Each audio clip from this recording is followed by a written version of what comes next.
Oh, howdy all, grab yourselves a beer, it is time for some Path of Exile discussion.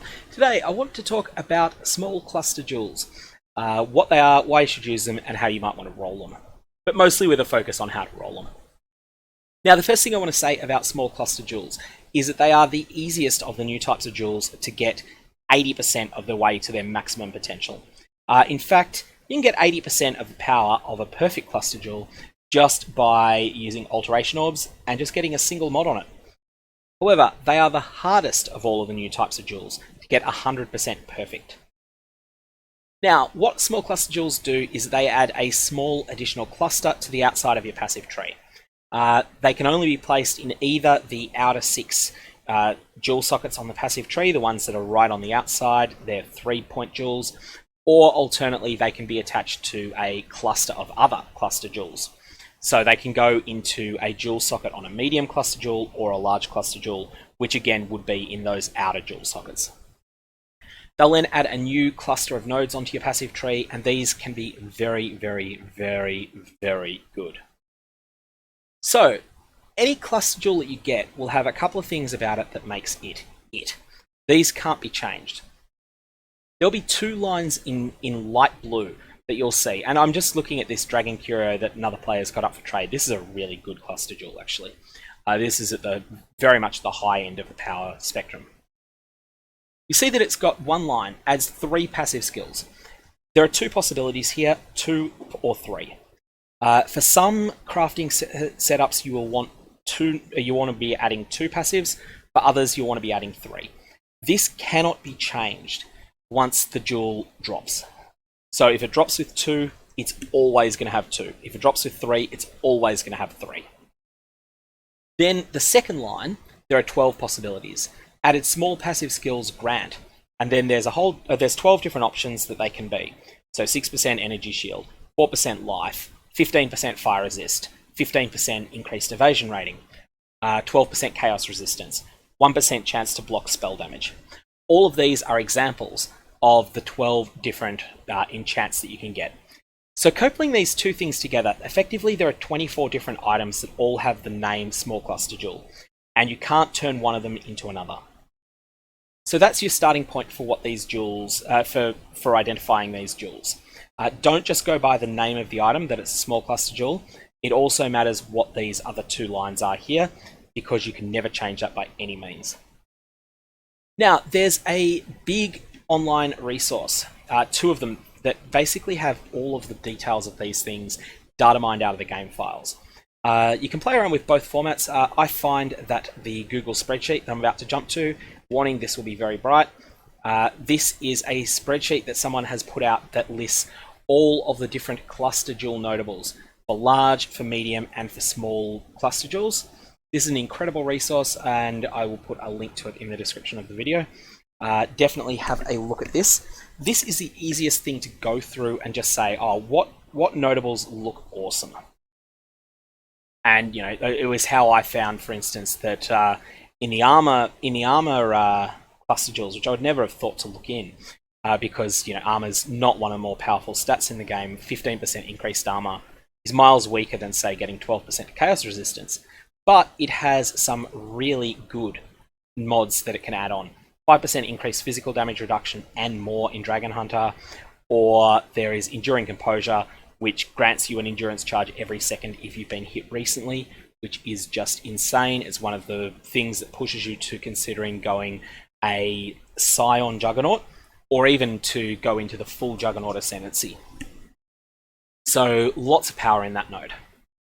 Now, I did some analysis of the various enchants and their rarity just by looking at the number of them that are available for trade, and I think it's a 50-50 split between whether you get 2 nodes or 3 nodes, but it is not a 1-to-1-to-1 split between the 12 different types of nodes that you can get. There's not a huge amount of variance, and I'm not confident in these figures, but I think that the common ones are life, energy shield, mana, and each of the 3 elemental resists. The uncommon ones are evasion and armor, and the rare ones are chaos resistance, dodge attack hits, block attack damage, and block spell damage. But there's not a huge divergence, and I think that the common ones are only twice as common as the rare ones, with the uncommon ones somewhere in between. So that's my suspicion. I could be wrong on that front. Now, when you roll one of these jewels, you will almost always get one of the notables. These notables, what can roll is uniquely determined by the enchant on the item. And if we have a look here, this is POEDB. This is the better section once you know what's possible. So use the cluster jewel spreadsheet to find out what is possible. And then once you know what's possible, jump into POEDB and it will be easy to use to work out what you're actually going for. And this will list the weight, which is a measure of the probability of rolling that mod. Higher means more probable, lower means rarer.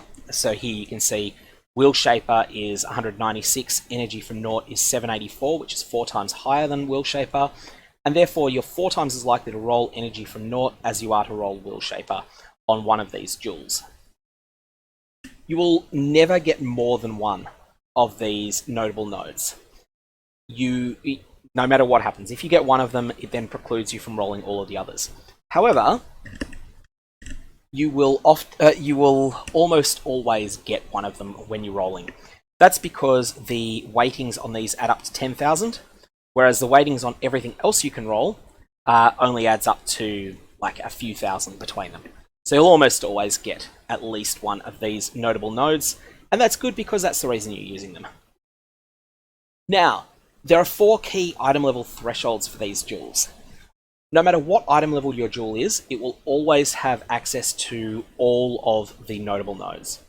But then there's a little extra bonus that these nodes have.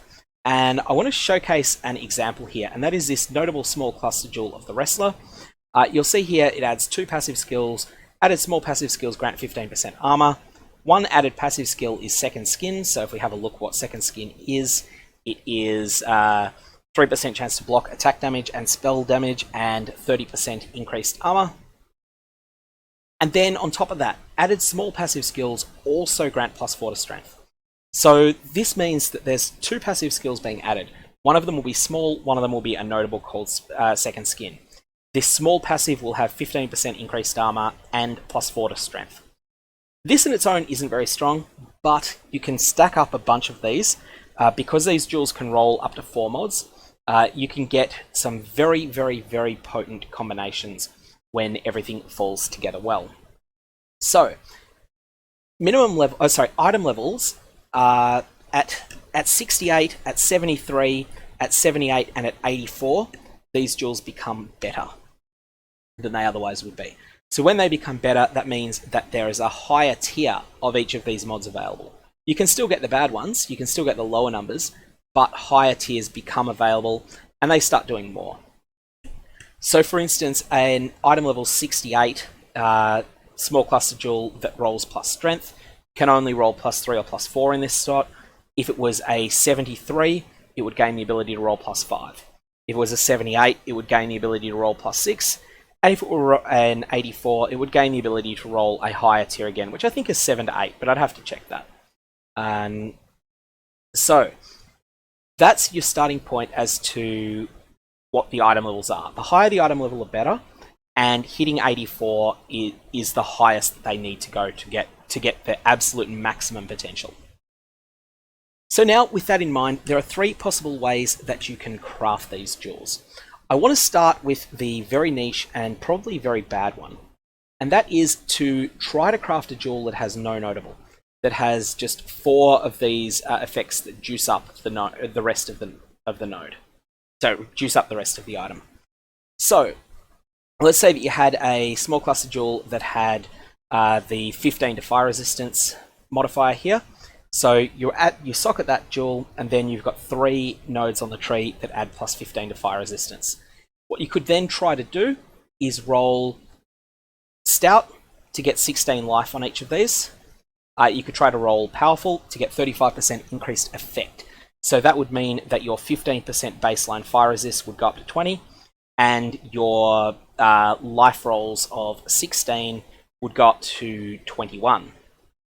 And then from a suffix perspective, maybe you'll double down on fire resistance and get another 11.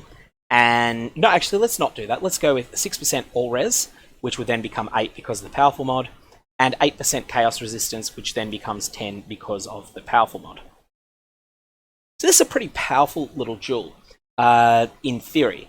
What you expend 4 passive points total. So there is the slot that the small cluster jewel goes into, always remember to count that, and then you've allocated the 3 passives behind it as well, so 4 total points burnt, and you have gained 63 flat life, 24 to all elemental resists, plus an additional 60 fire resist, and 30 to chaos resist.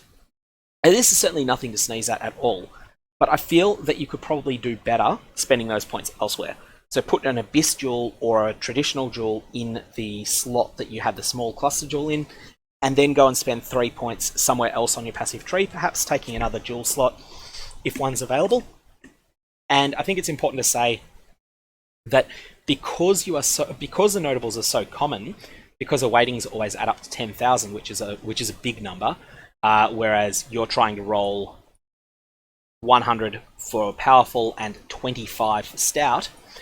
Because of that, you are extremely unlikely to hit this. In fact, just hitting the 2 prefixes alone is going to be a 1 in 32,000 chance on this. Actually, no, because you won't always get 2 mods either. You won't always get 2 prefixes if you're Chaos Orbing either.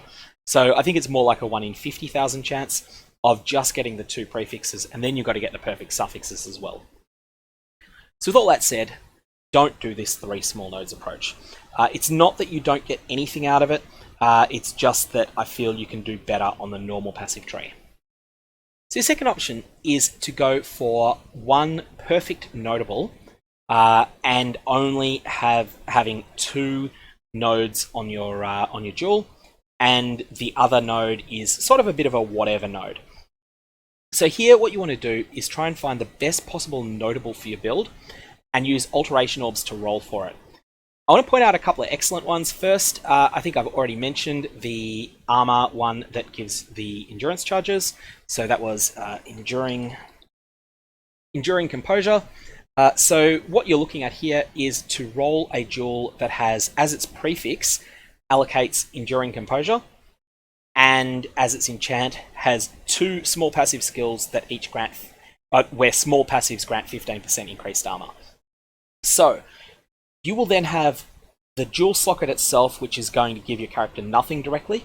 Then you'll have a small passive that has plus 15% armor, and then you'll have this incredible notable enduring composure. That on its own is already a pretty good deal, but you can do better. You can then hit this jewel with an augmentation orb, which will then give it a random suffix. And whilst the suffixes aren't particularly strong, they're all upside. So let's say that you hit plus 6 to 8 intelligence with that. So now you then hit it with a Regal Orb, which will then give you another effect. Let's say that you get plus 13 to maximum energy shield. So you've ended up considerably increasing the power of this jewel by virtue of that Augment and Regal as well.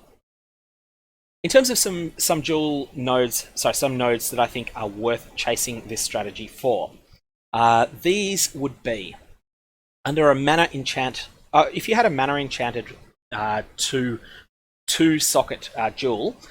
passive jewel, the ones that I think here are worth chasing down. There is Genius. Genius is pretty rare. You got a 1 in 56 chance of rolling it, plus 8% mana and plus 5% intelligence. If you're stacking intelligence, this is awesome. Holistic Health is really strong. It's just an all-purpose life and mana node. It's only 1 in 28, so it's not common, but it's not rare. Wheel Shaper is really good. 5% of maximum mana as maximum energy shield. This will give you a lot of energy shield if you're playing it on a build that is scaling both mana and energy shield. And intelligence will help you scale both mana and energy shield. Additionally, we have Blessed. Blessed is just a really high power mod that's available in several different jewels. You can get it on a Chaos jewel, a Life jewel, or a Mana jewel, and it does those 3 things, and it does them all very well. This is 1 in 28 to get on when you roll a notable.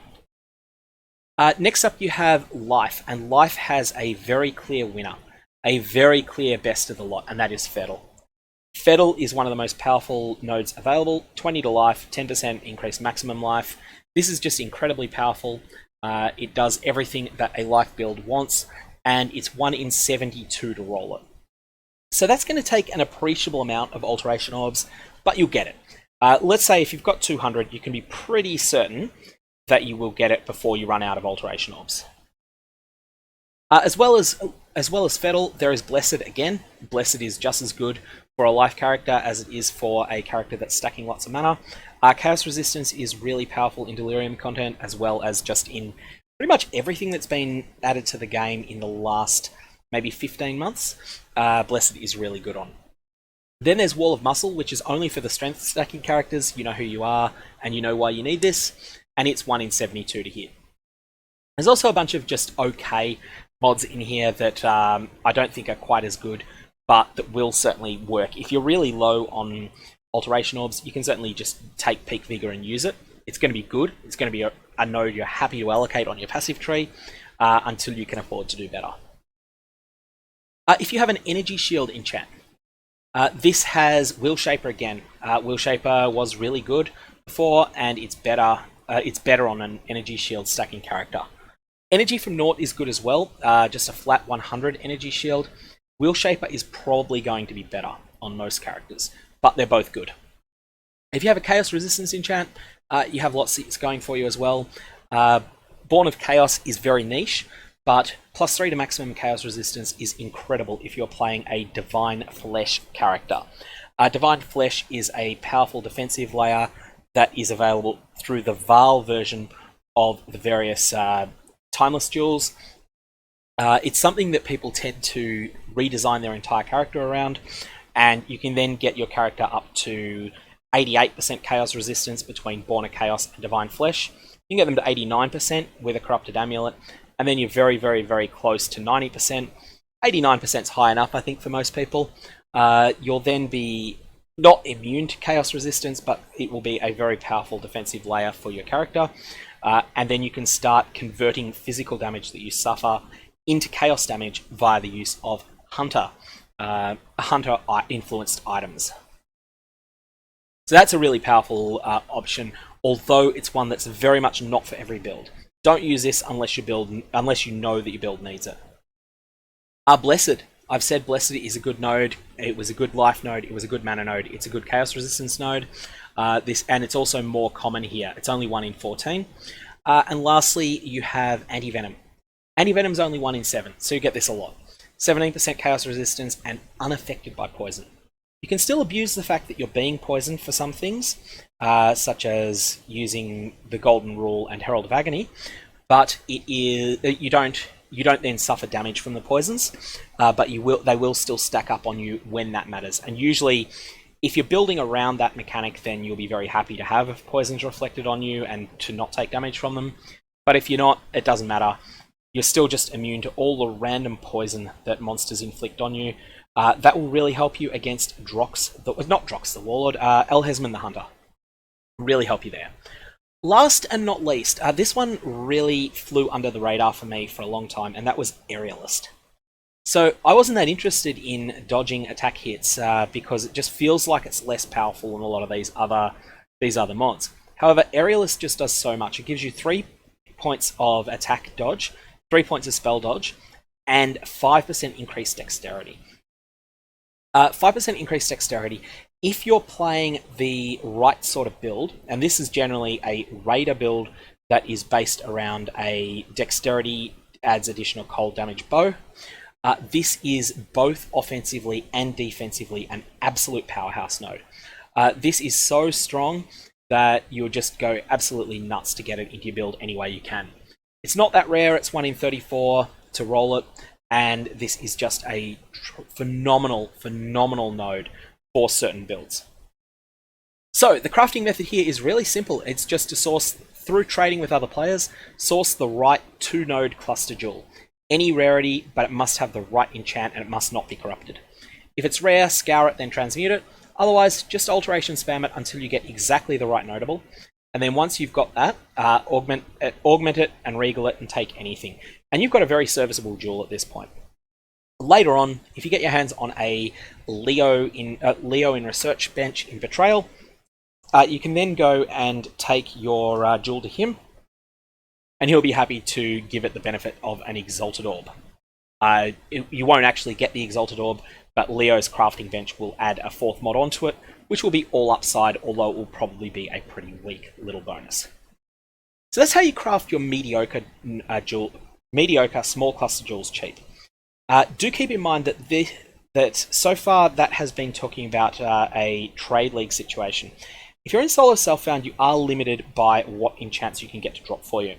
And I suggest that you don't make do with the wrong enchant, but you do make do if you end up with a 3-node one instead of a 2-node one. So if you want a 2-node one and you end up with a 3-node one, yeah, craft on that. But if you don't get the right base, then you're going to be out of luck. So if you want Fettle, you can only get Fettle on a life enchanted small cluster jewel. Lastly, we have the option to go for the juiciest of all of these. And to give a bit of a sense as to how good these jewels can get, here's a couple I picked out earlier that are not as perfect as you can possibly get, but that are good examples of what excellent, even outstanding small cluster jewels look like, but not ones that are perfect. So let's have a look at Dragon Curio first. You'll see that this player is asking 300 chaos for it. I think it's actually a pretty good price. They could possibly even get more. I don't know. But added small passives grant 6% maximum energy shield, and 6% all res, and 7% fire res, and have 35% increased effect. So let's sum that up. You're adding 3 passives, and so essentially you're investing 4 points on the tree. You are getting Savor the Moment, which hopefully you want. We'll have a look at what that does in a sec. It's not the strongest notable available on Energy Shield jewels, but it's okay. You are also you're getting 2 small passive nodes. So they will give you 16% Energy Shield, plus 16% All Resist, plus an additional 9% each, so that's 18% Fire Resist. And that's a huge amount of resist and energy shield that you're getting for your 4-point investment. But additionally, you're picking up Savor the Moment, and Savor the Moment's a 10% energy shield boost that has some other bad effect on it, which we'll have to check up quickly. 10% increase maximum energy shield and regenerate 3% of energy shield per second while stationary. So even then, even though that's not one of the best passives, it's still perfectly serviceable. You're very happy to allocate a node that gives you 10% energy shield when you're playing an ES character. So that was the first of the really good ones that I picked up. And a second one was +5 to all stats, which is meh, 6 to all res, 12 to energy shield, and 6% flat. And then also you're getting Savor the Moment as well. So essentially every node that you're taking there, except for the jewel itself, is outstanding. Your first 2 nodes are granting you 6% ES, plus 6% all res, plus 12 flat ES, plus 5 all attributes. Like you'd happily take that. That's almost unnotable. And then you're getting Savor the Moment as well. So this Chimeric Vessel is an extremely good jewel, and again, 2 exalts seems like a fairly reasonable price to me. And there's plenty of other ones available as well. There's this lightning resistance one, which has again a pretty mediocre notable, but has absolutely outstanding minor nodes. I want to talk about how you'd go about crafting these jewels now, because there's a slightly different strategy. This is a more expensive way of crafting them, and it has a higher ceiling. So firstly, I want to say that I don't think there's much reason to use fossils when it comes to getting perfect notables. So let's say that you wanted to get Blessed on a life node. You might think that an Aberrant Fossil would help you here. Aberrant Fossils make it 10 times as likely to roll any specific Chaos mod, and also remove all of the Lightning mods from the pool. However, the mod allocates Blessed does not appear to have a Chaos tag, which you might think it would. You might also think that it would have a Mana tag, but it doesn't seem to have that either. So neither Shuddering Fossils nor Aberrant Fossils will help you roll Blessed, and Pristine Fossils won't help you either, because Pristine Fossils, if they worked, which they don't, they would boost all these other ones because they all have some life effect to them as well. So for that reason, the choice of which notable you get is pretty much entirely up to random chance. However, what you can use fossils to bias is what of the additional effects on the small passives which of these can roll. So for instance, and I don't recommend this, but if you were to use pristine fossils, you'll see that you're now 10 times as likely to roll flat life, and 10 times as likely to roll life regen, and also all of the energy shield type mods have disappeared. Energy shield, armor, and evasion. The reason I don't think I recommend that is that whilst you're succeeding in biasing the roll a little bit, you're also more than quadrupling the cost. Pristine fossils are a lot more expensive than Chaos Orbs, and I don't think that you're getting enough of a payoff to merit that. So, fossils will only benefit you in terms of biasing you towards the better minor nodes. The first one that I want to talk about is Sanctified Fossils. Sanctified Fossils make it more likely that you will roll the very rare item level 84 rolls. So for instance, plated, not that you're going to want plated on a jewel, but let's just say that you did for whatever reason. If you get an armor mod, it's only these add up to 400, the weightings, and only 25 of that is for plated. So you're 1 in 16 to get that, to get plated, given that you get something from this mod group. So for that reason, you're pretty unlikely to get there. However, we don't exactly know how Sanctified Fossils work. It is my gut feeling that Sanctified Fossils bias it, but not enough to bias it in favor of getting plated, but not enough to justify the extreme increase in expense. What I want to suggest you do here is consider only the cheaper fossils. At the moment, this is the Frigid Fossils, the Scorched Fossils, and the Aberrant Fossils all come to mind as fossils that are pretty cheap, even in bulk. And let's say that you decided that you wanted to roll Chaos Resistance as a minor mod on a jewel. Then in that case, I would suggest that you would roll using Aberrant Fossils. However, don't use the more expensive fossils such as Prismatic or Pristine, and definitely don't use the really expensive ones like Corroded Fossils. Stick to the cheap ones and use them in bulk if you can get them in bulk. Otherwise, the simple strategy here is just going to be to mash Chaos Orbs at the higher item level cluster jewels that have the right notables on them. So, let's say that you wanted to hit Fettle on an otherwise good cluster jewel. What you would look for is a jewel that has the enchants adds 3 passives, and small passives grant 4% increased maximum life. That's your starting point. You want the highest item level possible. You want to be 84 plus, unless that's really expensive, in which case you would settle for 78 to 83, which is a tier below. And then you're just going to sit there with Chaos Orbs and keep going until either you hit Fettle with good other mods, or you hit something that's so good that you're not willing to roll over it. And an example of what that might be, for instance, if you got Blessed, and Blessed alongside top tier Chaos Resistance. That'd be something that might not be exactly what you want. You might be playing a build that doesn't care about Chaos Resistance, but it could be perfect for someone else, in which case, sell it to them, buy a new base, and start again. It's basically going to be a lot of chaos, however. The reason for that is that the better passives are generally speaking quite rare. So Wall of Muscle, again, as I was saying, is a 1 in 72 chance to roll. And that's assuming that you get one notable, which you normally will, but it's actually going to be a little bit less than 1 in 72. You're going to keep doing this until you hit either a 4 module that's too good to roll over, or you hit a 3 module. If you hit a 3 module that is outstanding, then you might want to run a cost-benefit analysis on whether it's worth hitting it with an Exalted Orb. If you decide that it is, you might decide that the correct way to do that is then to go and use Leo's crafting bench. But essentially speaking, there's no real shortcut here. You'll be able to identify you've hit a wondrous item when you've got the combination of a great notable, such as Wall of Muscle, and a couple of higher tier mods here. Once you've got something great, then either use it or sell it to another player if you're in a trade league. Anyways, I hope people have found this useful, a bit of an outline on how to craft these things and some of their potential. If you've got any comments or questions, fire away below. Otherwise, I'm going to leave it there, and I might actually do some of this crafting and record some videos of that as well.